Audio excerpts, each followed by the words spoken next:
It is 6:01 and I call this meeting to order. Madam City Clerk, may you call the roll, please? Councilmember Crancho, Present.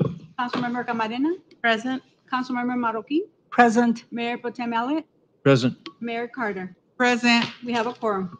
Thank you. Please stand. Councilmember Marroquin, would you lead us in the Pledge of Allegiance, please? Hand over your heart. Ready, begin. I pledge allegiance to the flag of the United States of America and to the republic for which it stands, one nation, under God, indivisible, with liberty and justice for all. Please remain standing. Mayor Pro Tem Elliott, would you lead us in the invocation, please? Certainly. Should we pray? Our Father, once again, we're so thankful for your kindness towards us. We thank you for the many blessings that we have, the stability we live in, the safety we live in, the prosperity, relative prosperity that we live in compared to the rest of the world. We thank you that so many difficult things with the loss of a sugar beet industry and these storms that have happened, we have come through virtually unscathed. We're thankful for these things and not taken for granted. We pray for wisdom and help in all that we take up tonight and to do your will. In Christ's name we pray. Amen. Amen. Thank you both. Do we have any reports out from closed session? Madam Mayor, the city attorney will be joining us a few minutes late, but there are nothing to report out of closed session. Thank you. If you call for a public comment, the city council welcomes your input.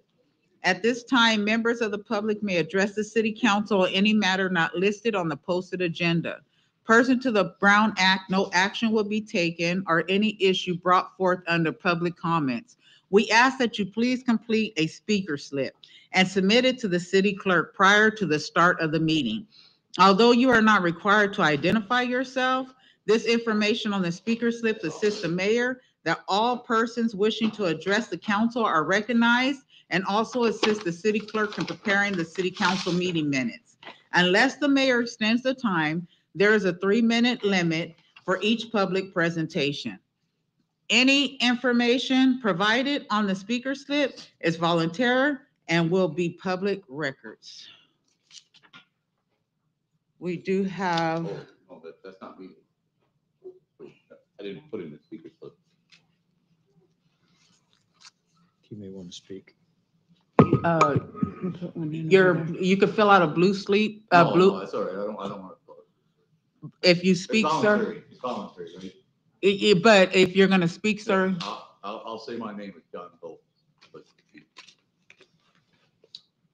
better council or whatever. We can call on him after your Yeah, after you got the other one. Okay. We'll just add them to the minutes, Mayor. Okay, thank you. Appreciate that. Mary Helen McCombs, please. I'd like to report a traffic issue, and I hope that it's taken care of. If you drive west on Crookshank to Imperial and are at the light, and the outermost lane is a right-hand turn lane, the arrow needs to be repainted because people are going through on that lane and we could have some really bad accidents. So it's a traffic issue, and I hope that someone will get an arrow painted there so that people know that is a right-hand turn lane. Thank you. Thank you. Thank you. Thank you, thank you. Okay, now we will have, oh, you wanted to come up and speak? Yeah. I guess, John Doe. Somebody told me that meet him by the water ball. I said, what water ball? And they said, the water ball, you know the water ball. I said, well, I haven't lived here that long.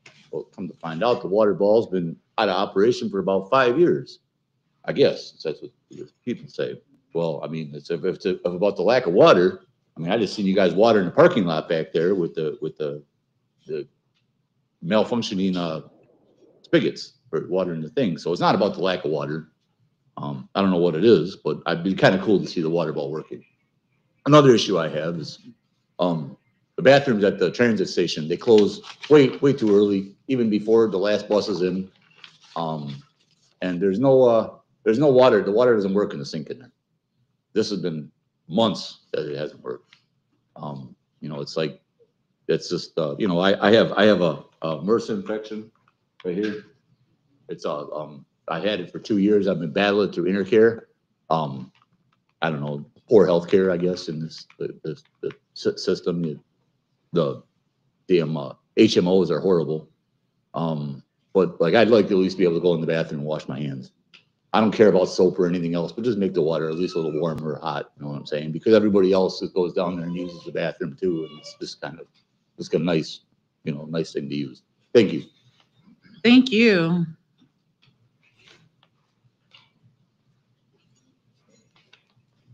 Thank you. Okay, now we are going to move right along to our presentations.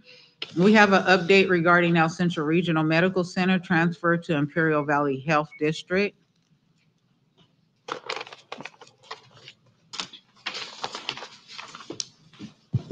Hello, Hello. I am Pablo Velez, and I am the CEO at El Centro Regional Medical Center.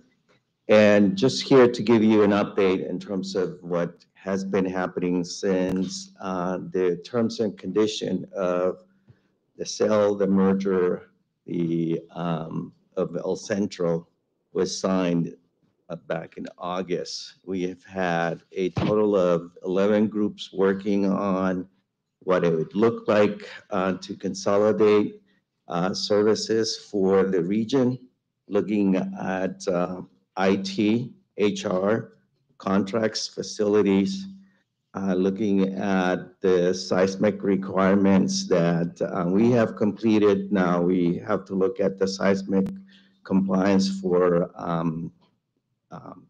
PMH. So we've been looking at that.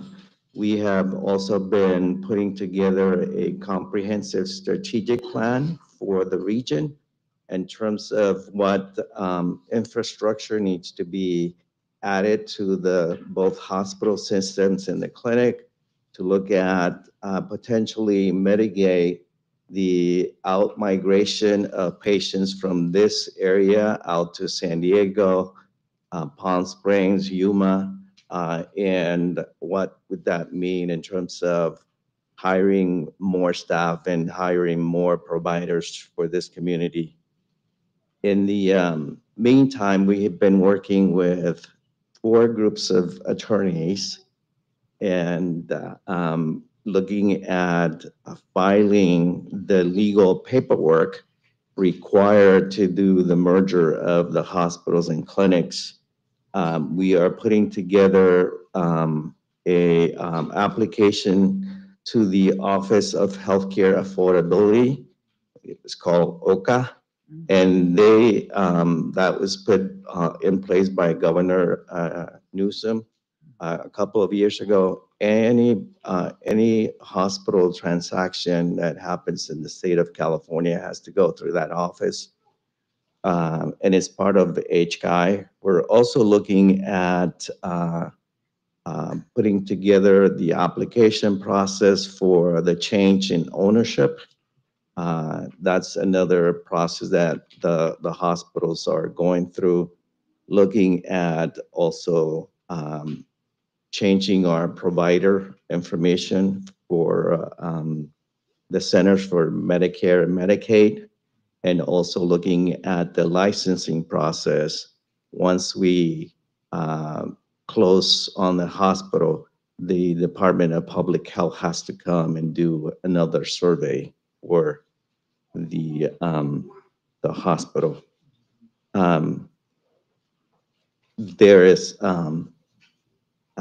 at this point, financially, the hospital is very stable, and we're hoping to get the transaction done in the next 30 to 90 days. So if I answer any questions for any of you.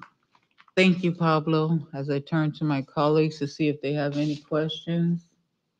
So 30 to 90 days for the transfer of the license. For the Hospital. closing of the entire transaction. Also including so the transfer of the license and the pharmacy license will be done already, and then the final transfer. So we're 30 to working 90 on days. all of that right now as we speak. And what Great. are the requirements to give up our license and get onto the Imperial Valley Healthcare District license. And they have, been working on that with the state and the CMS, the Centers for so Medicare, Medicaid. Supposed to take like 6 months to transfer the hospital license. So it's been almost 3 months already that maybe 2 or 3 months already been working on that. Yeah, but the process didn't start until everybody signed the terms and conditions Okay. of the merger. Okay. But it's moving along. Yeah, it's moving along. Moving forward. huh? Yes. Yes. Go ahead. Well, can you talk a little more about your seismic rating? How many buildings do you have that are seismic retrofitted? By October of this year, all our buildings in the El Centro Regional Medical Center will be seismically compliant with structural. So we will be all set. Have an idea how many buildings that, because they all have to be There's separately. five buildings. Thank you. And I like, it's always been, for a long time, it's been like 90% completed or 95% completed, and there's always little lingering things, but that's So practically all 5 buildings are seismically rated. yeah, the reason that one of the buildings, when we open up the walls, as you do when you do construction, one of the buildings, they had built the wall up to the middle and not all the way up to the ceiling. So we have to put together plans and send them to the state. They have to be structurally approved by engineers and HGI, and then you have to bid that additional work. And that's why the project, that one building has been, 90%. That's the remaining. That should be done by the end of September. Yeah. That's a huge accomplishment. Yeah. Right? That's huge. Yeah. Thank you. Yes. Appreciate that. You have a question? Yeah, Pablo, I just wanted to touch a little, I know we spoke about it before and about the financial stability of the hospital. When we spoke, I'd been getting calls regarding concern of actual hospital employees that were saying that the hospital was on the verge of bankruptcy. So at this point right now, there is, could you just elaborate a little bit more on that, please? I would know if we were on the verge of bankruptcy, and you're all part of the board of directors of the hospital. So I could tell you that we're not. When I first came here a long time ago, and it feels like a long time ago, we were in financial distress. I could tell you that all the changes that we have implemented have moved the hospital outside of that financial distress. Great. And the other concern with constituents is the rumor of layoffs. So I was wondering if you could address that they're concerned that they're going to be losing their jobs because of duplicate, before we were concerned about duplicate services for the hospitals to be able to grow and for funding and so forth. But now they're stating the duplicate services of individuals from ECRMC and PMH would lead to layoffs. Could you address that as well? And the reason I bring that up is because we spoke about UCSD laying off 230 individuals in San Diego, 200 individuals from UC San Francisco. And though I know they're large cities and it was 1 and 1.5% of the workforce, those type of numbers in this valley would be detrimental to us. So could you address that, please? So not only you see San Diego, but Sharp and other hospitals in San Diego have been doing some layoff resizing organization because of potential lack of funding in certain programs and research. I could tell you that right now we're going through, we have groups of people from PMH, a group of managers from El Centro looking at when we consolidate, what would it look like? And what are the number of folks that we are going to need to sustain the operation of the two hospitals and all the clinics that we have. And there's no determination that has been done at this point in terms of any layoffs. You're just looking to see what the Yeah. restructure, What would it look like? what it's and, going to look like. And where our people are going to be housed, Mhm. and what services, what additional services we're going to have to provide. Okay. All right. Thank you so much. Sure. Thank you, Pablo. Any other questions? We would like Well, to thank. I do. Oh, I'm sorry, but I just want to make sure everybody else was. In fact, the fact is you're looking for more nurses all the time, right? Indeed. The fact. We just hire between the two hospitals, we hire about 40 nurses. We could probably hire about 20, 30 more. Yes, exactly. So that is something that we consistently look at. There's a shortage in the radiology department for PET CT scanners, CT scanners, MRI scanners. So we need more of those folks working out here. Tomorrow, I'm going to a meeting between UCSD and SDSU, where they're going to look at potentially additional programs that we could develop. And I want the Imperial Valley area to be part of those plans so that we're not forgotten. And we, if there's going to be the creation of any potential new professional development, that our needs are taken into consideration. So there's a lot of need for CNAs, a lot of need for PT, OT, respiratory therapists, and the population is growing, so we're going to have a bigger need. Right. So we don't have like a whole huge audience here, but a lot of people listen online, a lot of folks. So I just want to say, if anybody knows, has friends, relatives working somewhere else, and those specialty items, especially radiology and nurses and CNAs and all these areas, this is a great opportunity if you want to move back to the Valley and get a, land a great job right here Absolutely. and be able to afford to live here. Tell them to call me. Right? Yeah. So Well, they I just heard you, so. I want to tie these two things together about the seismic retrofitting. Your estimation, is it tens of millions, hundreds of millions? This seismic retrofitting that is the new building as well. I mean, there's a lot to consider here, but it's a huge project. Tens of millions, hundreds of millions. It's a huge undertaking. We are part right now of there's a group that is looking at the hospital seismic for PMH, and we are part of that group looking at what it would take to develop a strategic master plan, taking into account both entities. The good news is that we'll be compliant when they have to go through the construction project.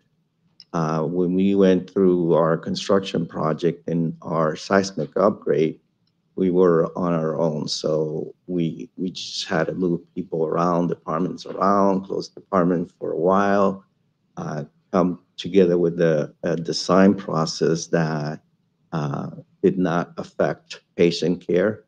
But now that we're together, united, it'll be easier to do the retrofit for them.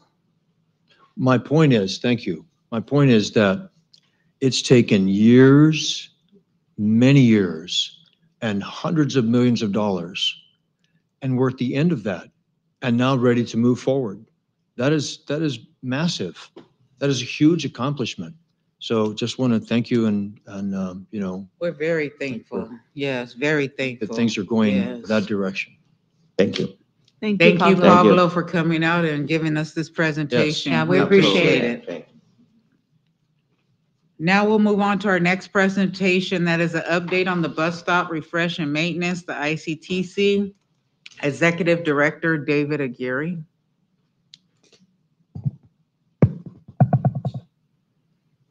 Think I got this figured out? There you go.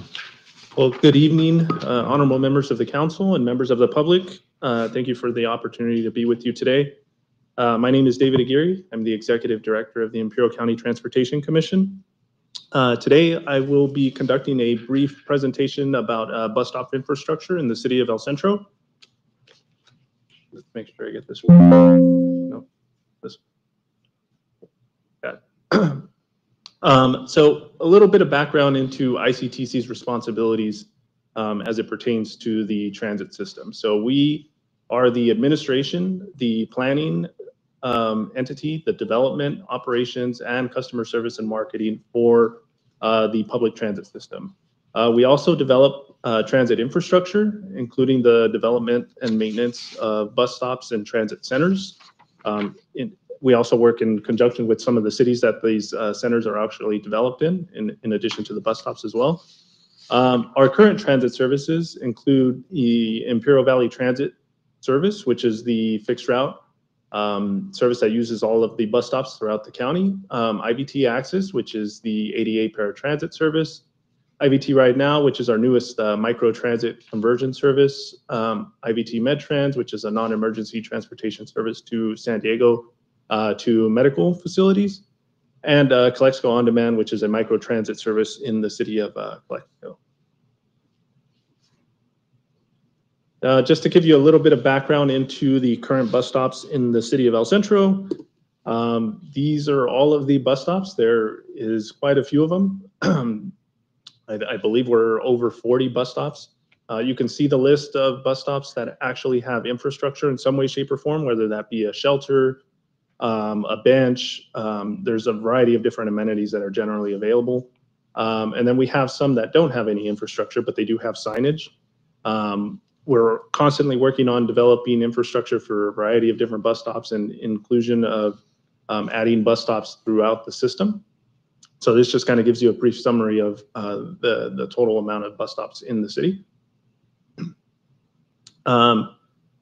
This slide provides information about the routes that are available in the city of El Centro, and this is only for fixed route. This doesn't include any of the other services that interact with the fixed route service. So you can see our primary services, which are the 1 north, 1 south, 2 north, 2 south, 3 east, 3 west, 4 east, 4 west, 41 south, and the blue and green, which are circulators.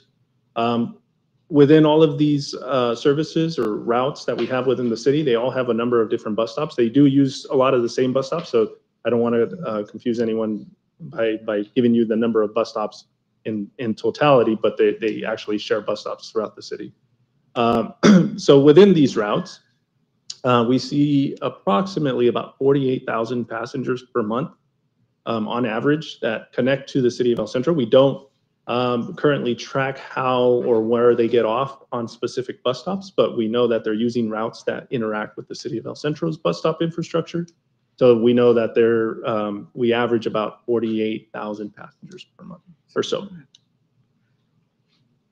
So bus stop infrastructure. In the city of El Centro, we have 3 primary bus stop infrastructure components, those being the leaning shelters, where they include the shelter, but they don't necessarily have a bench.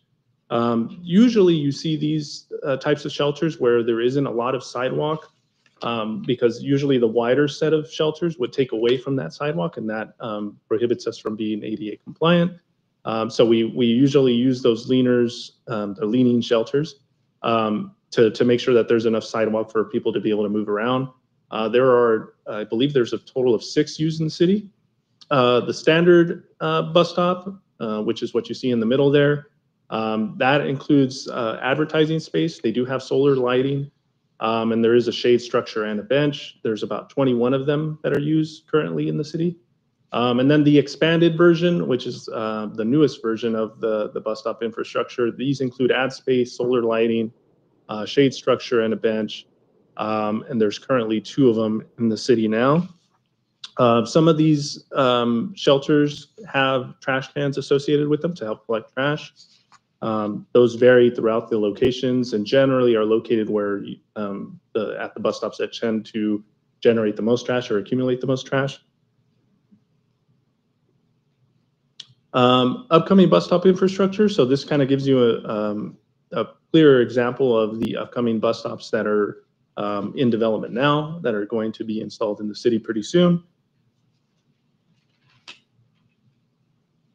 The maintenance side of things. So first and foremost, I'd like to thank the city staff for all of the hard work that has gone into maintaining the public bus stops for the longest time. I'd like to thank Abraham and his team, Adriana, police chief and their team for constantly working to keep these shelters clean and free of debris. We recently started, starting July 1, we recently started a county-wide bus stop maintenance program where we're responsible for the maintenance and the cleaning of the shelters. El Centro is one of the areas that we currently cover. So as part of that, we are doing regular scheduled maintenance at all of the bus shelters throughout the city. We are going to each of the shelters at least twice a week. Some of them require us to go more than twice. We do pressure washing for all of the shelters. We do that includes disinfectants, graffiti removal. Thank you again to the Public Works team who has worked to remove the graffiti over the years. Mike, thank you very much for all the support. Repainting as necessary, and then replacement, which we don't do very often because most of the shelters hang on for quite a long time. But if there is a replacement needed, then we're capable of doing that. And then of course the trash removal. So as part of the cleaning process, we do go around and empty the trashes and make sure all the trash is picked up at the shelters. So I'll start off with this slide by noting that the 2 pictures below are not the city. So don't get scared that, that's just currently happening at the city of El Centro. But this does happen in other areas, right? They are subject to establishment of encampments and things like that. So again, thank you very much to the city staff for working with us and making sure that this doesn't happen in the city of El Centro. But as part of the partnership that we have with the city, if there are even close to developing encampments, we rely on the city to help us remove things that are like debris that are at these bus stops. Red painted curb. So the red painted curb is a minor thing, but it does help deter people from parking near the bus stops, which does not enable us to actually stop. So we do rely on the city staff to continue to do that. Thank you again very much for all the support there. Strategic planning for development of new bus stop locations and infrastructure. So ICTC and the city staff work together when the city is developing projects throughout the city, or potentially ICTC is developing project. We work together hand in hand as we evaluate potential bus stop infrastructure where we're going to look to develop this infrastructure. So if the city's developing a project, the city will generally reach out to us, tell us, hey, look, we're developing this project. Is there an ability to possibly develop bus stop infrastructure near the facility? We'll evaluate our routes, our infrastructure, see if we can support adding potential bus stops near the area. So we're constantly working together to make sure that we're doing what we can to provide the public as much transit infrastructure as we can. Signage updates and replacements as needed. We as part of our upcoming project, we do have the signage component that is going to be tied to it. So we're planning on replacing a lot of the signs that are currently at the bus stops. So new shelters and ongoing replacements. We do have a project that is currently in development now. We are working on putting the finishing touches before we actually go out to bid for it. It will include a number of new shelters in the city of El Centro. We also, as part of the project, there's also shelters that are going to be developed in other locations like the city of Calipatria and Westmoreland. But we do have planned shelters going in at near the El Centro Public Library, East Annenberg Drive near the mall, near the Starbucks, Ross Avenue and 10th Street. This would be on the north side of the park where Buckland Park is. Aurora Avenue, which is the south side of the park, which lies in the center median near the parking area. Orange and Dogwood and Crookshank near the Social Security office, just north of the Target parking lot. And that actually concludes my presentation. That was actually faster than I thought. If there's any questions, I'd be happy to address any questions, talk about what we're doing, maybe address some concerns that you may have pertaining to transit infrastructure and transit services. Thank you. Thank you so much, David. We appreciate that. I wanted to ask, I know that when we talked a couple of months ago, you had mentioned something about bringing a bus station to the community center. Is that still in the works? Yeah, so we are planning on, well, we already started including a bus stop at the community center. I'm sorry, Yeah. bus stop. Yeah, so there is a bus stop there. There is no infrastructure currently there, but we do stop there. Mhm. But we've also expanded the on-demand services that could service the area. So we have our regular ADA paratransit service that goes to the area and can drop you off right in front of the community center. Mhm. But our recent change to the IVT ride system will allow it to do the same thing as well, and it's also available on demand. So we've expanded our on-demand infrastructure or service infrastructure so that it can get you a lot closer, but we're also incorporating the stop as part of our fixed route service. So you'll have different ways to essentially kind of be able to get there.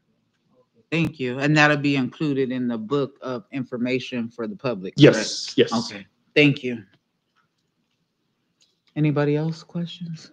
I I just have one question. So going back to your previous slide, David, so how soon do you anticipate these new shelters, being installed? Okay, yeah. So we're hoping to go out to bid this month. That'll probably take a few months to kind of get through and award a contract. Generally, the lead time for the shelters is about 12 to 16 weeks. So I would say probably early part of next year by the time they're actually installed. So it does take a little bit of a time to actually get the shelters. The actual installation is not that bad. It's actually fairly straightforward. It's really more the actual pieces, the components of the shelter coming in. So hopefully by early next year, we'll have these bus stops fully developed. Thank you. Of course. Okay, I have questions. Yeah, David, absolutely. again, sorry. No, you're okay. No need to apologize. Your expanded shelters that you have two in El Centro, where are they located at? The expanded shelters, the newest Uh-huh. ones, they are located, one at the Lotus Living Community and one by Costco. Okay, and the ones that you're going to go out to bid for right now, have those designs been selected already? I know that we spoke briefly about that. There's an allotment given for, I guess, a certain type, and if there was anything else the city wanted, we would be responsible for any difference. Is that correct, or? So sort of. The shelters that are part of this project have already been developed. Those are the version that you can see here. That's generally the newest version of the model that's going into place. Shelters on its own, they're kind of pricey. They generally range from $10,000 to $30,000 to $50,000 a piece. Mhm. So if there were any type of appetite for some sort of customization of shelters, we can certainly explore that. And we can certainly look at the opportunities, but the more customization you actually add to it, the more expensive they get. I can give you an example. The City of Imperial has customized bus shelters. They installed them, they purchased them. Those were very, very expensive because they were customized to the city's request. So it's not impossible. You can certainly do it. And we can certainly review the possibility of doing something like that. But it does get fairly costly if you want to do something like that. So this infrastructure design, the space that's in between the bench and the far wall, is that for special needs, handicap, disabled, for someone can be in a wheelchair in there? Correct. Okay, so because that's my pet peeve there is I want to make sure that I've driven around and seen enough people outside of our bus shelters that they don't fit in there. And it's difficult when it's the heat, but when it's rainy or windy. So, Sure.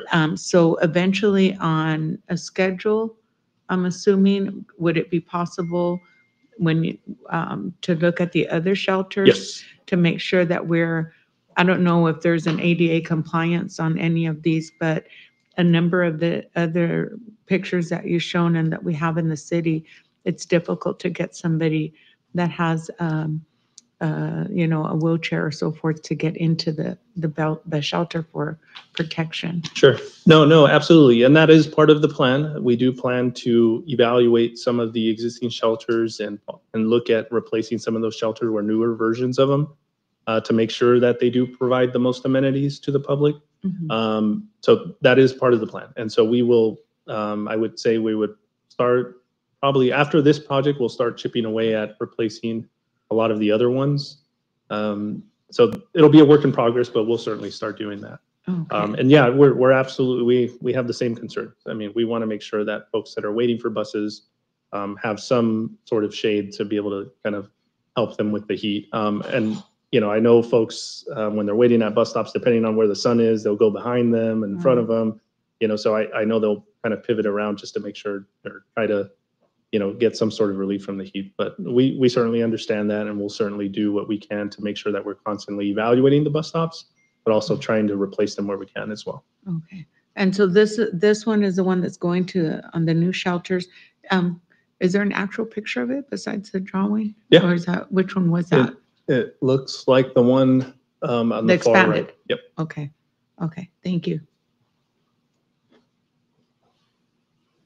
Any other questions? Well, thank you for your time, David. We appreciate Absolutely. you coming out and speaking to us. And if we have any questions, we know where to find you. Yeah, absolutely. No, absolutely.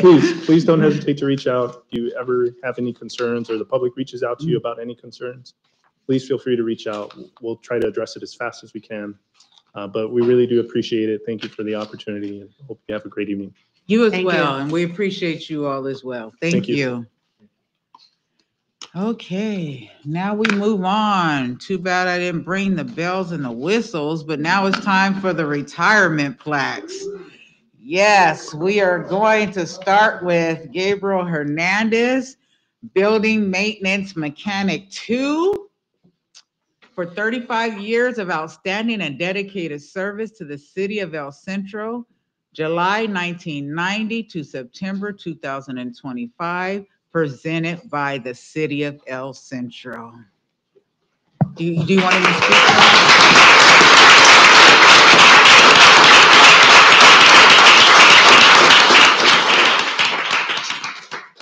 Please, the floor is yours. Talk.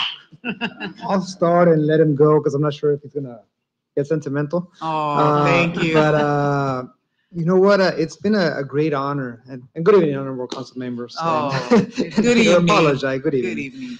It's a huge honor to be here, and a very bittersweet moment. Since I've been here at the city for now 20 years, it's Gabriel has always been there, right? So it's difficult to get to this day, but also I'm very happy for him and his family. He started, just to give you a little bit of background, he started as a temp back in 1989. And after about a year and a half, got a full-time position here as facility maintenance, as building mechanic 1 in 96. And then in 2023, he was promoted to mechanic 2 in the building mechanic. So he's touched every building here in the city. And every His heart, mark too. is with us forever. So later, I think in the last couple meetings, we'll find out where the skeletons are buried. He'll be where they're in between the walls, right? But it's a very, very bittersweet moment. He's a person that is a great person, a great individual, a role model for others to follow, and has always been and will be with us in our hearts as we move forward. I've been speaking with his supervisor, Mike Reed. He's on the phone standby for the next year or so. If he answers. And just because of the tremendous knowledge. He's 33, 34 years, something like that with the city. So just in perspective between him and the coming next item, it's over 70 years of Wow. institutional knowledge that is leading us. So with that, I'm gonna just turn it over back to Gabriel for any comments. Oh,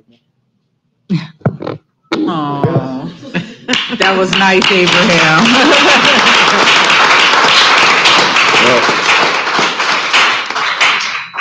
I'm not a good speak person. I want to say it was a big, big honor to me. It's in a moment I be obviously for everybody notice that I'm here is because I got a good team. Aww. No, believe me, because sometimes without team you're almost nothing. Believe me, but they're the ones that make me strong and make me look and shine. Mm. That's the reality, and I feel that it's really a hard moment to me because to take this decision is because I got to miss all these people, because there's a lot of people. There's not only a coworker, it's a friend, and there's a lot of history, like Mr. Fred Guzman is over here in this moment. Is my first supervisor and friend for a long time, and now Mr. Reed and Diane, and wow, my whole team, friends, everywhere. And I working for a lot of departments too. Like with the technicians, planning, and other places. So, Mr. a lot of history. Yeah, like I say, council members, a lot of council members. That's on my memory. So was a big honor to work and service for the city of Centro. Thank you very much for this opportunity. Thank you.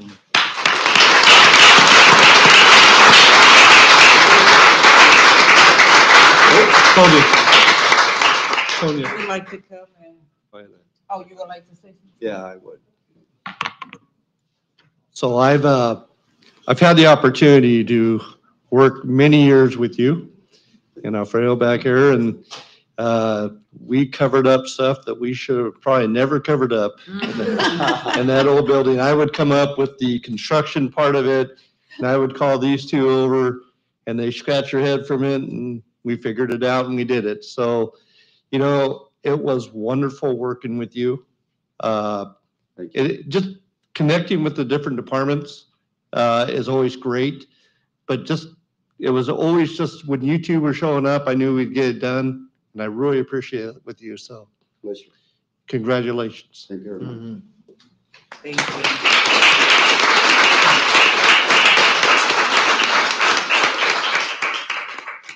Any other council members would like to congratulate, or we can go straight into the picture? Can I just, Sure. Gabriel, I would just like to, first of all, thank you for all of your years of dedicated service to the city of El Centro. Thank you. I'm sure that your family is going to be happy to have you at home. Oh, yes. I just don't know if you're going to know what to do with yourself once you're retired. No. It's just like, but I'm sure that your wife probably has a list of honeydews for you at the house, so I just, I just want to say thank you. Thank you for all that you've done for us. And I know that sometimes you're the one that's closing up after our meetings, and I know that makes for a late night. And so thank you. Thank you very much. Yes. Sure.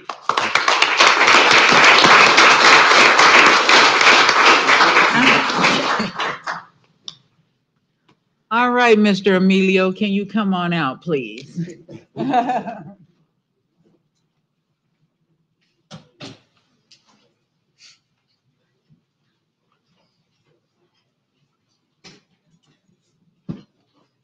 if your team, anybody, your family, do you want to get a picture with Solo? How we want to do this? Always a team. Yes. Aw, they're gonna miss you. They're gonna miss you. They're gonna Yes. miss you. Like, just God bless you.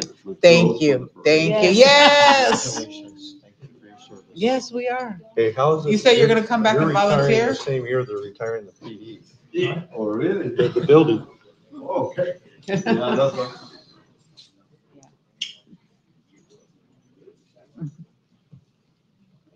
You guys want to move this way? Because You trying to move this way? Nice to get us like right. Right in the Yeah, center. center. Are we in here, you guys?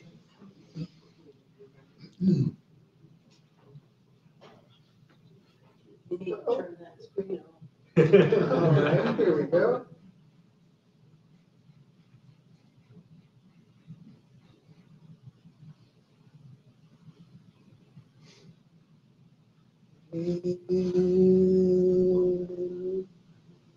Thank you very much.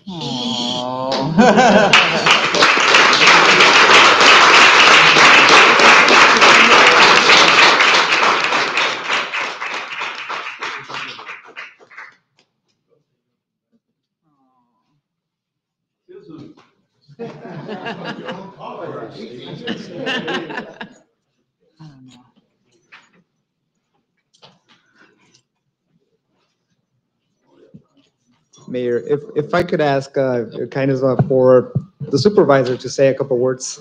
Okay, sure. Yes, Mike, please.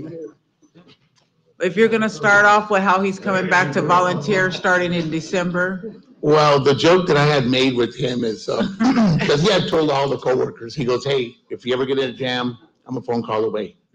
So, and that goes for everybody, you know. And so the joke was, it's like, hey, you know, you're gonna be on call for a year, so you better have your phone ready. Because, you know, the one thing with Gabriel, like Abraham had expressed, you know, it's a lot of years, 35 years, you know. And Mike Crenshaw expressed that too, and Mike's right. And I seen some of that construction when I came in, but it got done.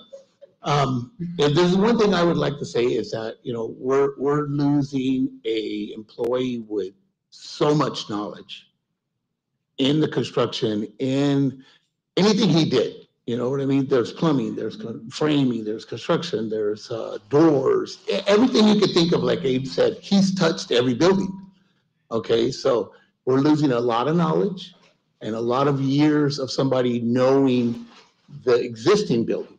You know, the old ones, the new ones that we got coming now. But when you go into an older building, like Mike was saying, there's work that was done that like only he knows, you know? And with that being said, I'm gonna miss him. I know my whole crew is gonna miss him. I was missing him this morning already. I told their secretary, I go, you know what? It sure feels different. It feels too quiet in here. Because Gabriel's got a very deep voice. I got a deep voice, but he's got a deep voice. So you know when he's in the room.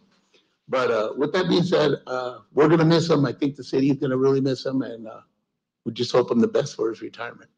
Thank you. Thank you. Thank you.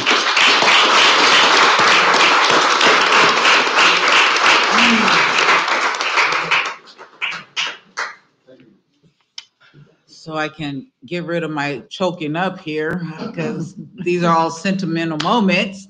We're gonna move on to Luis Sanchez, equipment operator. Yes, yes, yes. For 34 years of outstanding and dedicated service to the city of El Centro, July 1991 to September 2025, presented by the city of El Centro. All right, good Wow. evening again. So as if 34 years were not, 35 years before were not enough, now we have another 34 walking out the door, right? So Wow. Luis Sanchez started with us and back in 1981 as an equipment operator. He's remained that position. He's moved along. He's been a key pillar in the streets division here for Public Works. The funny story here is I really did not know his name for the longest because we all know him lovingly as Cowboy. Oh, Cowboy. And you can probably figure why. Yeah. So for the longest time, I it turns out that the home that I grew up with, there's this corner house with a big star on the roof. The star is still there. Eventually, I found out it was Cowboy's home. So he's obviously a very a huge Cowboy fan. He's as Gabriel was with the buildings. Cowboy has been out there with the streets. He's been in every special event, every parade, traffic control, hours after hours in the rain, picking up after trees, out maintaining our city streets. So he knows a lot of where things have been, where they are. And as I came in also, I started in public works in the same facility as he is. So I learned a lot in terms of traffic control in my early days and ideas and history from Cowboy for the years. I want to thank him for that, for that, and also just thank his family for, as mentioned, for lending him for all this time. It's again bittersweet moment. It's 2 in a row on the same night. So it's a little hard, but here we are, just wishing Luis the best in his retirement. So, Luis, if you want to join us, Thank you.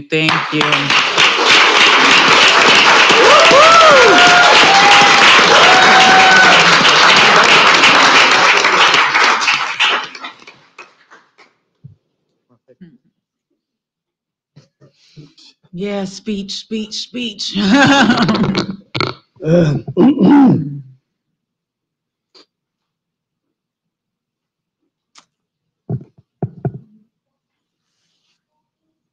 have Kleenex right here. I have Kleenex right here, so please, cause. Before I retire, I was sick for a couple of days since supposedly I was going to retire on my birthday. My birthday just passed by on the 25th of August. But we kind of stretched it out because of the day and organized all this stuff. I said, okay, I'll pass it. I don't have to graduate. I don't have to leave on my birthday. I can leave a week later, 2 weeks later. It just went by. So my birthday just went by. But the problem was that on my birthday, the next day I was sick. And I've been sick. I still got from 1 to 10, I'm probably got a 7.5, but I still feel sick. And then I told the people in the main office, I said, you know what? I'm not going to retire. And they say, why? Why not? What happened? Because I'm sick. All these years I've been working, never been sick. I never have the day that really dizziness, vomiting, and all that. What's going on? I mean, I think I should stay at work, for all this year. Why retire? And they said, oh, you're joking or what? I said, nah, I'm just joking. But, really, I'm sick. So I kind of retired, but the doctor told me, hey, just take a couple of days off and you're going to retire anyways, might as well put you sick for 2 weeks, 3 weeks, whatever you need. I said, no, I don't need that much. This just go away. And everybody's looking at me, what's wrong with you? You look kind of sick. Well, the work, what? Reality? And my wife should tell you this. Oh, my wife knows about it. I took her every morning, and the guy should know, whoever worked with me, and all these people behind me, that, not all of them, I mean, but at least 90% of the person behind me. And I wake up at 2:30 in the morning, and my wife knows about this and say, why you wake up so early? That's the kind of guy I am. I'm work 1 hour early, an hour and a half early, and everybody over there, hey, what you come early for? You live in Mexicali? I said, no, I live in Mexico. But just I like going, coming to work, being early. So that's the way I am. Well, why don't you open the gate for us? Why don't you do this for us? Said, you know what? I can't do that. I'm not, by law, I can't inspect your truck. I can't do this.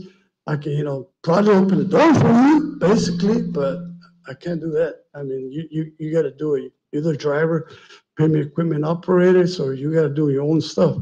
Oh, come on, you're here already. Yeah, I said, no, sorry, but to make it the story short, because I think I only got 3 minutes. I'm sorry, dude. But it's been great, 34 years. You know what, there've been a couple of years were kind of bad. After the 30, I was here, something happened. I don't want to go into the whole story, but it was kind of bad. But I had to do what I had to do. I thank God. I said, God, you were there for me to help me. And my wife, especially my wife. So I mean, they were there for me. And luckily I had the money to get what I needed to get. And I deal with it. And I just like to thank God and everybody who helped me, who was there for me, and friends, especially city councilmen at that time. I used to come to meetings. To know about the city, where the money was going. Sandra was there, a lot of people that was here for years. And they moved to IID. I said, after so many years, but I know why they moved. Later I found out why. Because the city owners, after 14 years you're here, you get free insurance. I said, man, I should get the double. I'm here 34 years. Why not have them pay for my insurance? I'll stay here for 40 years. I don't want to. But stuff like that. I got a lot of stories to talk about. I just want to thank the city councilman, whoever helped me, everything. Oh, People, buddy. streets, all my buddies, supervisors, and a lot of people, Usman, he's a cowboy. But I like to just thank the whole world, just put it this way.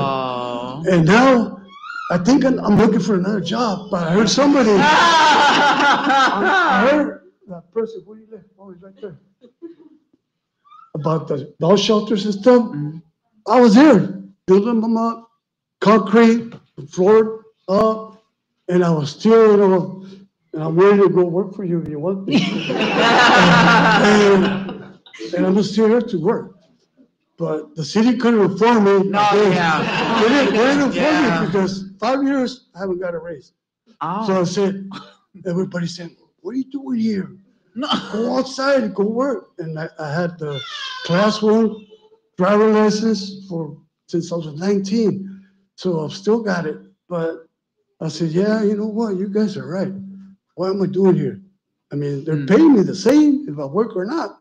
But I'm one of those guys that said, no, I get paid, I do my work, and I do more. And even people, senior citizens out there, you need me, I'm available. And I'm talking to El Centro, I live in Calexico. I told those guys over there too, whenever you need help and heavy equipment, especially in emergencies, we're always short-handed. Here even in El Centro. But I said, you know what? Call me. I'm just around the corner. I live right there across that fire department in Calexico, Grand Street. 833 West Grand. So now it's time for you to go live your best life. Come get your plaque. Thank you for having me. Come and get your plaque, and your employees, your family, whoever wants to come up, take a picture with you, please. Tu familia que vengan las fotos. Here too. Is that okay? Yes. Yes, bring them on up.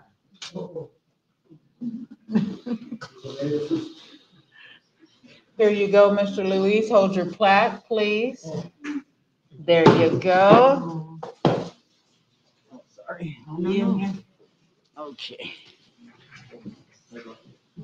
All right. Am I? I think it may be this one. This way? This one. Okay. This one. I wouldn't know. Real cowboy.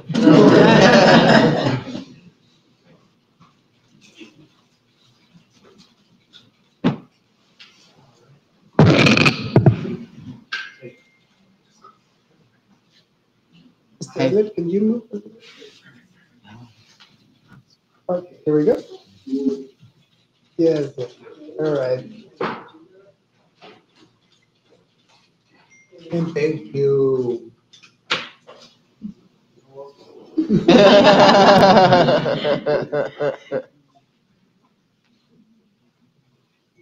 We're done, thank you. Thank you. Thank you.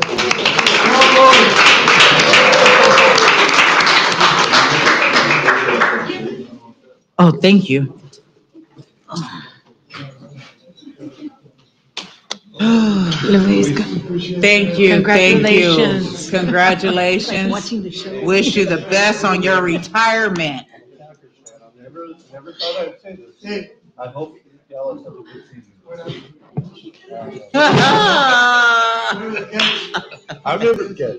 I'm a Cowboys fan though, so Packers gotta go. I think he hit the ground. I hit the ground, Luis. You're gonna be missed, trust me. Eagles. Yes, Big game. yes.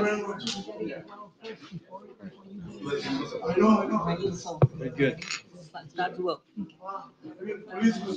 Oh.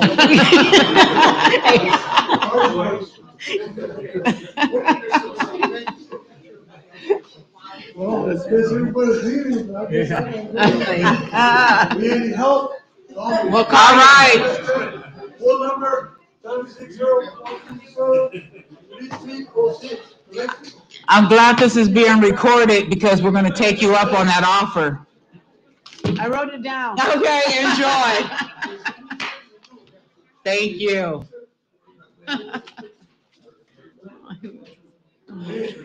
Okay.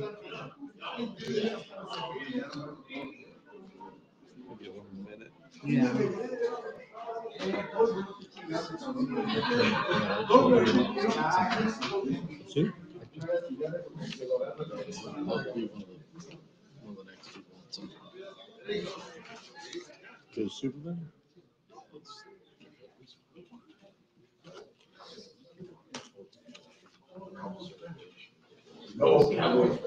What is that, Mike? It's a banner that Rocio started with all the retirees. Oh. It's upside down. It's upside down. It's upside down. On the balloon. Oh, how cool. So like the last days, the table being in our facility, this was hanging up to them when we had lunch with them. Oh. We had people stopping by, Abraham, on his birthday celebration, stopped by, and, you know. It Oh. was just a banner that Lucille had came up with, and so she's got quite a few retirees on there already. Very nice. Thank you. We appreciate that. That's very nice. You guys have a good night. Thank you. It's not goodbye, it's see you later. Yes, we will definitely see you in the near future. Okay. We are now to the consent agenda items.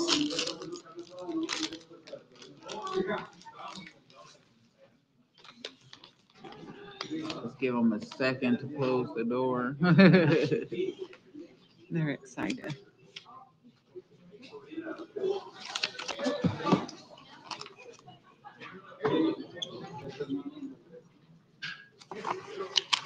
Okay, may I have a motion and a second to adopt consent items 5 to 7?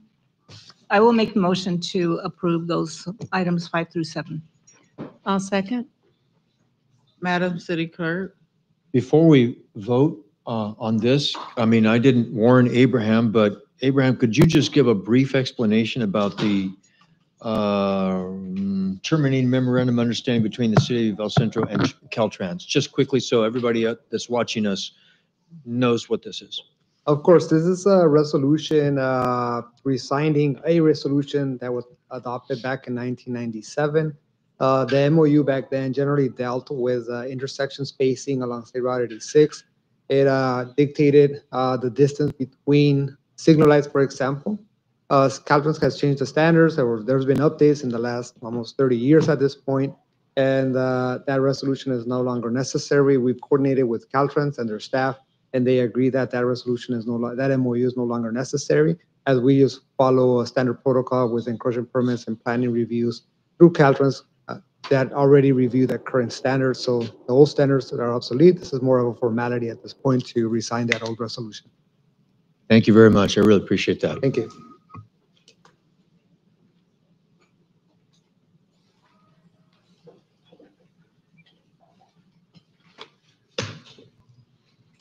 Motion passes 5-0. Thank you. Now we're moving on. This is a public hearing for the approval of the 2024-2025 Consolidate Annual Performance and Evaluation Report. This will be presented to us by Ms. Adriana Nava. Hello, Honorable Mayor and Council. I'm going to pull up the presentation. Good evening.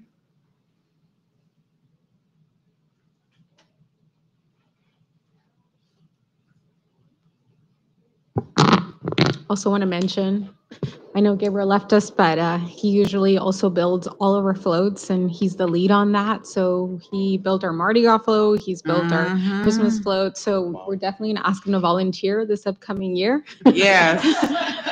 Him and Armando built a huge, they've built so many things, but over the time of building floats, they've built that friendship too. Gabriel has been so good to us, so we're really going to miss him. So my energy's low, losing so many employees who've been here 30 plus years, it really starts to build up. We've lost quite a bit in the last couple of weeks. And so, you know, we're turning that page. Even as staff, they're here, but they're not here. So just wanted to share It that. hits your heart, yes. Yeah, no, Thank you. we love it. I mean, Gabriel, he's told me so many stories about his wife, but I've never seen her. So it was nice to see, okay, this is the lady that puts up with Gabriel, you know? You knew her today, huh? So I'll start on our CAPER presentation. As you guys know, through CDBG, we have different plans that we do. So we do our annual action plan, and then we do our consolidated plan. So the consolidated plan is our 5-year plan, and then we go into breaking up pretty much like anything else. You break it up into annual action plans. And then through the process, then we do the CAPER, which is essentially looking back as to how we're achieving our annual action plan and the goals and objectives of our consolidated plan. And so in this report, what you see is we inform you how much we are going to be expending, right? And then when we do public services or any expenditure, we tell you what was the deliverable, how many people did we help? Did we really fix the sidewalks? All of those things. And so this allows the federal government to pretty much evaluate our performance. And then it's also just a matter of sharing with the public what their tax dollars are used on. And so this year we worked, Clara was here, worked a lot on this plan. And we also worked with Cloudworks Consulting on this. And so we've been really short-staffed, so they were also very helpful. And I want to make sure I give them the credit too for the work that was completed. As mentioned, in our CAPER, we included this time around a fact sheet, not just in terms of dollars, what we spent, but what were the actual deliverables as part of the previous fiscal year. In the report, we also include about other funding sources that we use to improve the city that align with racial and ethnic composition of the program beneficiaries. So who are we helping?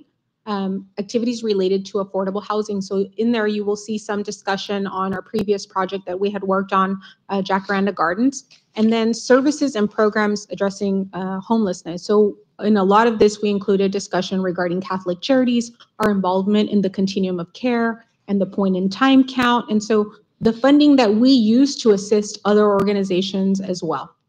And then public housing initiatives. So we also do a lot of research. You'll see in their discussion from the Imperial Valley Housing Authority. We are not a housing authority, but some of those vouchers that the Public Housing Authority uses, they go on to be used in projects like Jacaranda Gardens.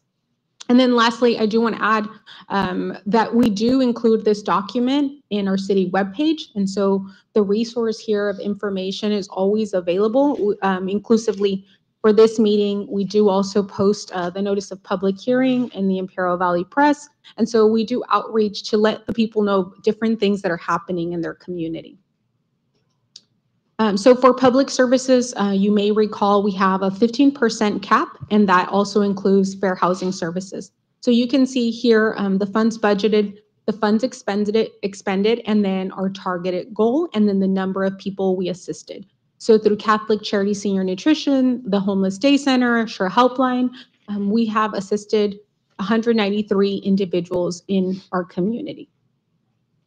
In terms of fair housing, you do know that with Inland Fair Housing, it's a service they provide if people have issues regarding tenancy, any type of discrimination, or just landlord disputes, they can reach out to Inland Fair Housing. We provide them with a portion of their funding and they assist people. They also include numerous Zooms, different webinars they host for the community so that they can get help. In a while back, you may recall we had some individuals who had some issues in apartment complex and we referred them to Inland Fair Housing.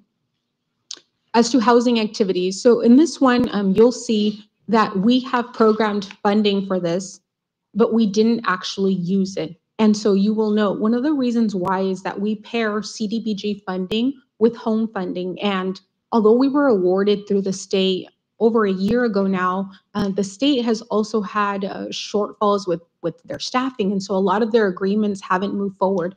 We finally received notification on August 28th that even though we had received this funding a while back, they finally sent us the agreement. And so we signed it, both sides we sign, they sign, attorneys review. So you understand the process. So we will be moving forward with that. We received $400,000 and this is gonna allow us to do some housing rehab projects. And so people who are eligible in El Centro will submit an application to us. We already have one project in the pipeline. And then we also have a list where people who are interested in rehabbing their home, they submit an application with us and then we move forward. So in terms of code enforcement, the budgeted amount was $77,500 and the amount expended was $57,392. So there was a total of 17 cases within the targeted area. And then this was, I think, the major deliverable for this cycle, which was Abraham reported last meeting, total construction of 2,747 lineal feet of sidewalks, 279 lineal feet of curb and gutter, and then 41 curb ramps and 19 driveways. And it doesn't seem like that much, but when you actually look at people's homes and see the brand new driveways and see the sidewalk, it's definitely in areas that were really needed. And so it even improves just overall the visuals of each of the residences. And then program admin, this is the funding that's used towards staff salaries, supplies. We expended, budget amount was $109,331, and we expended $102,781. And then overall, just we always provide an accounting table of the funds, the beginning balance, the end balance, and then some of the activities. So with sidewalks, we have generally finished most of the project, but all the invoices haven't been paid out. And so typically when we get an invoice, it's reviewed and vetted by the engineering team first, and then we pay the invoice. And then also upcoming lead and asbestos testing and abatement for the housing rehab. And then in addition to that, a portion of that funding is going to be going to Fraser Field in the amount of $68,531. And that was the repurposed funding that we had from previous cycles. So available for reprogramming moving forward, we have about $38,443 and of course 99 cents. So with that said, our comment period for this caper began on August 15th and ended August 30th. And as mentioned, we did post this in the Imperial Valley Press. And then we also include a copy at different locations. So library, community center, city clerk's office, our economic development office, and then we also post it on the website. So public comments will be reviewed, and depending on what we receive, some of those may be included in the document for further review. And so we ask council and mayor to open up the public hearing, and if there is no comment regarding the proposed caper, adopt the resolution approving the caper. Thank you. I now will open up the public hearing if there's anyone wishing to speak on this item. This public hearing is closed. I bring it back to the city council for any comments. I have a question if I could. Yes. So, and typically in all these fundings, these projects are called out. This is an annual event, correct? So Yes, we do a robust public outreach. We also send public service organizations a request for proposal.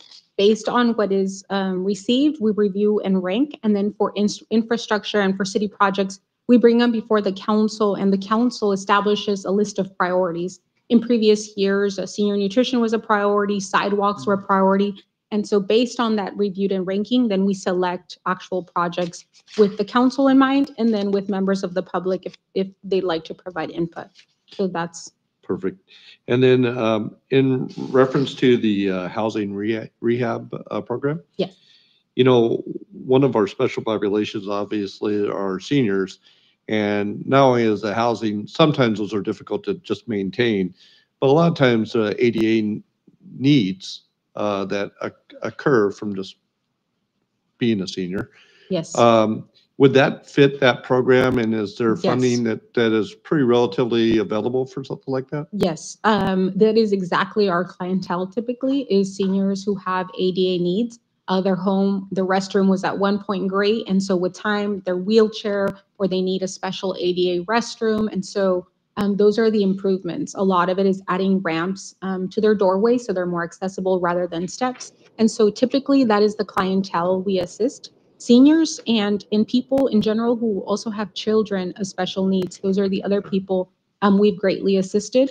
And the process that we have is we know that many of our seniors are not going to fill out an application online or anything like that. So typically we work with their families and themselves to work on this program. The one thing that has been sometimes a struggle is that it's a second on the home. And so many seniors are very leery and wary of government that we're going to take their home. And really, that's never our goal. And we explain it to them. And many times there's a child or two who help them navigate the process. Okay. But that is typically who we help. Okay, thank you very much. I have a question regarding the rehab. Do we currently have a waiting list of individuals? Yes, we do. How long is that list? Oh, Clara, how many people are on the list? 90? Yeah, a little bit over 90. I know recently we had assessed a property on Waterman. Waterman is a pretty narrow street where the residential is, the residential area. And so what happens once people submit an application and they're the ones next in line, we have our inspector go out and inspect the site. And then we look at the different needs. So if your roof is collapsing, and then we also do an appraisal on the home to look at the value of the property as well. And so these loans too are deferred for a long period of time, typically 35 years. And so for a lot of people, then somebody needs to assume responsibility over the loan. And so those are the things that we go over with each of the prospective borrowers. I have another question regarding the funding for the Catholic Charities Working Hands Program. I know that they utilize the homeless, right, to assist with cleaning and yes, so forth? For this caper, we reported on the additional funding sources, but Catholic Charities receives funding through CDBG. And so we focused on that since this is a CDBG program, and this goes towards their day center. The funding. Day center only. Yes, it goes towards the day center and to provide these individuals with wraparound services. For the jobs and so forth. Would you still be able to tell me how many people we've gotten off the streets through this program? Not through CDB itself, but through the Permanent Local Housing Allocation Fund for certainly two. I did receive 2 success stories the last time we reported to PLHA. And one of the stories, it was a love story. So he was able to help out him and his partner. So it was a kind of helped out a 2-for-1 through that program. Okay, thank you. Oh, thank you. Questions, comments? No? Well, I would just like to say that I came across some people who are really, really excited about those curbs and the sidewalks being completed. And, you know, coming from somebody who pushed her mother around in a wheelchair for years, that is amazing to me. My hat goes off because you see it in people's face. They're very grateful. This is something that we take advantage of, but we didn't know how much it meant to somebody who actually needed the Mhm. service. So Yes. I just want to put that out there. I appreciate that. Thank you very much. And thank you to the team. You know, the CDBG is funding it, but Yes. Abraham and the engineering team have really carried that forward and brought it to reality because it's so site specific and we have so Mm. many drainage requirements. And so Mm. for us, you know, Thank it's you. not an easy project to carry out in our Mhm. community. Thank you. Yes, and it's not going unnoticed. So thank you. Yes, yes. Motion and a second, please, to approve the resolution number 2555. So I motion to approve the annual CAPER report. Second. Madam City Clerk.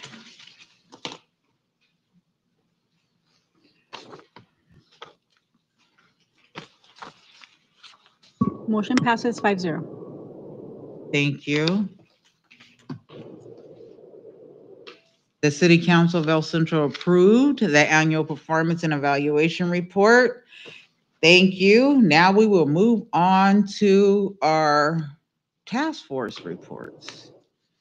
So let me see, where do we want to start? Are you ready, Councilmember Marroquin? Sure. Okay. Thank you. I don't have much to report except for the fact that I, as the alternate on LAFCO for the representative for the cities, I was in attendance. This is, one of those, I guess, committees, that's very informative. And, as we're going through that, I know that we had, I'm trying to sum up, all of this, but it was God, I'm so sorry. My mind went completely blank. I just can't think. But anyway, I was there. And even though I don't get to participate, but it certainly is an eye-opening learning experience to go through, what it is that LAFCO does. And so one other little thing that I'd like to mention is don't forget that this coming Saturday is the 9/11 stair climb out at the fairgrounds. And I know that, the city of El Centro has always been a participant at that event. And so, I hope that we can all make it. Be there. Thank you. Appreciate that. Councilmember Crankshaw? Yeah, well, through the summer, we've been kind of laying low, like hopefully everyone has, trying to stay out of the heat. But I had an opportunity, and I have to thank Abraham for a tour actually, just for his time.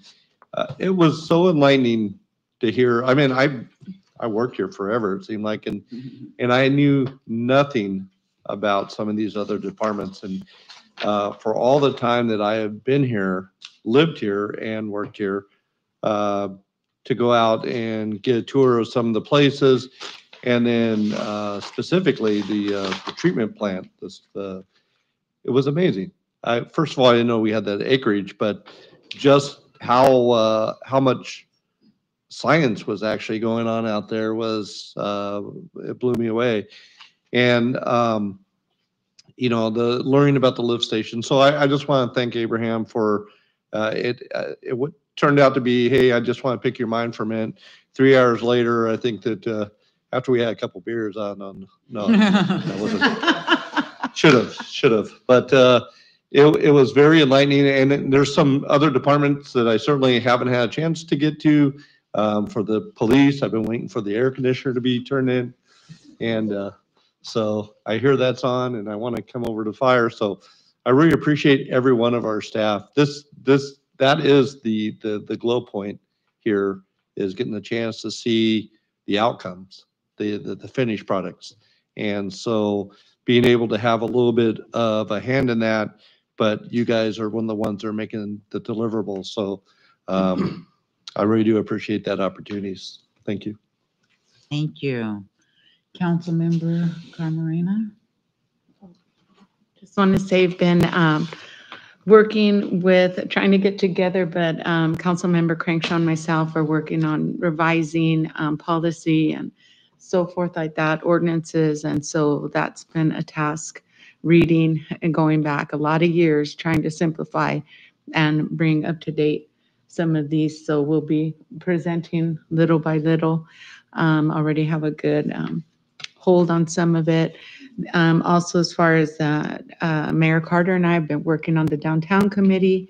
I know it seems like maybe you haven't heard anything, but just want to let the public know that we're working on it, and we do have another meeting coming up tomorrow. And we're looking forward to some things happening downtown, and glad that we have a team ready to support the vision and businesses in that arena. Also with public safety as well, with our officers and so forth, that committee as well, dedicated to making sure that our city is safe and is growing at the rate that our staff is growing at the rate that it should, according to our population at this time now. So that's what I'm doing, just reading books. Thank you. Mayor Pro Tem Ellett. Yes, so this last, since our last meeting, a couple of weeks, then it's been so hot that most activities have been curtailed, right? So not a lot going on, but I just want to mention, we had two storms. The last Sunday, the 8/20 and August 24th, a big dirt storm came through, and there was about 5 trees affected. The worst one was at least it was a dead tree that fell on someone's house, so it didn't do too much damage because it was dead and dry, but all the other trees had branches, huge branches, and Public Works was out there Sunday afternoon, immediately pulling these trees, off the street and cutting them up in little pieces from the fences that they fell on and all that. So they did a great job. And then the following day we had, these torrential rains, and I'm sure that probably all of us have seen now the videos from northwest of Westmoreland that were like neck-deep waters. That was incredible. And so Hopeville lost power for a couple of days. Sealy lost power. I think was from the winds the day before, and it was still hot that day because there was no rain. It was just a dirt storm, very hot still. And I think it was County Fire and Red Cross that arranged to open the Wilson Junior High gym to house about 150 people from Sealy because of the heat. So that was a great response. And I think that's all with that, but I just very impressed with our Public Works Department again, from their being out there Sunday afternoon cleaning El Centro up. We fared very well. We didn't have any flooding, thank the Lord, and then all these other places were, some of them are very badly hit. So then this last Friday, Adriana and I were able to go to basically a press conference for Flavores Sin Fronteras, Flavors Without Borders, Calexico. El Centro and Mexicali have a sister relationship, partnership that we have signed on. It's a 10-year anniversary, and it's to develop economic development, tourism, education, sports, social assistance, environmental incentives, and institutional development. Well, this one is simply for food, and it was all in Spanish except for my part, of course. And then, but we had a great time and met some people. The new consul from Mexicali was there, and so this Thursday at 6 o'clock at the old Sears building, there's going to be a huge food display of people on both sides of the border, and it's all free. So it should be a great event for folks to go out. It won't be as hot, and it'll be inside actually. So I would encourage people to visit this Flavores Sin Fronteras in the old Sears in the mall. I'm getting to, that's on my mayor's mentions for next. Oh, very good. All right. Yes, thank you all. Thank you. Okay, I'm going to go ahead and go through the mayor's mention. The Flavors Without Borders event, the city of El Centro, along with the Mexicali Consultant and Calexico, the government of Mexicali, will host Flavors Without Borders this Thursday, September 4th, from 6 to 9 p.m. at the Imperial Valley Mall. The event will mark the 10th anniversary of the sister city relationship between El Centro and Mexicali, and we were future regional craft beers, wine. I'm trying to figure out, so what kind of award is this? An Oatley? Okay, I didn't want to say it wrong. I would have said it right. The Oatley Award presentation to Brawley Elementary School District trustee Cesar Guzman. The performance by the Mexican Trio Trias. Did you say it, Mayor Pro Tem? Say it. You got it. I don't have it in front of me. You said the mission is free. Okay. Look for more information on our social media page. So that is this Thursday. Yes. This Thursday. Okay, very good, very good. I do believe I have a program. Art classes at the old post office pavilion. Sports are still open for art. Spots are still open for art classes offered by the City of El Centro Parks Resurrection Division and the old post office pavilion. Classes include oil painting, comics, and mosaics. Mosaics. The cost is $25 per class, which includes materials, and each class is limited to 20 students. Classes beginning this week. Register at the community center by calling 760-337-4555. And we also have the Heroes in the Park. The next stop on the Rockstar Wreck on Wheels tours is Heroes in the Park, happening Saturday, September 13th from 8 to 9:30 a.m. at the First Responders Park.